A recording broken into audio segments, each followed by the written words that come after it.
Good morning. లడ్డూల లోపానికి సంబంధించి Pawan Kalyan deputy CM గారు ఈరోజు ప్రెస్ మీట్ పెడుతూ హిందువులకు నేనే అంబాసిడర్, ఎస్ మీరు అంబాసిడర్ కావాలి, హిందూ ధర్మాన్ని మీరు కాపాడాలి, హిందూ ధర్మం కాపాడే విషయంలో ఈ ఆంధ్రప్రదేశ్లో ఉన్నటువంటి ముస్లింలందరూ కూడా హిందువుల వెంట ఉండారు, హిందువుల ధర్మ పరిరక్షణ కోసం పడుతారు, తోడ్పాటును అందిస్తారు. పవన్ కళ్యాణ్ గారిని యాక్చువల్గా నేను మంచి నటుడుగా నమ్ముతాను. ఈరోజు నుంచి పవన్ కళ్యాణ్ తీసేస్తా ఉన్నా.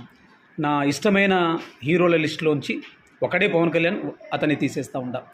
అయోధ్యకు పంపించిన లడ్డుల గురించి, లడ్డులకు హిందూ మతానికి లడ్డులకు అయోధ్యకు పంపించిన లక్ష లడ్డుల గురించి మాట్లాడడం కేవలం మతాన్ని ప్రాతిపదికన తీసుకొని వచ్చి మత కలహాలు పెట్టే యోచనలో పవన్ కళ్యాణ్ గారి మీటింగ్ ఈరోజు ప్రెస్ మీట్ జరిగింది.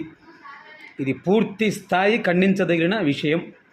ఇది చాలా తప్పు. పవన్ కళ్యాణ్ గారు ప్రెస్ మీట్లో మాట్లాడిన ప్రతి మాట కూడా తప్పే.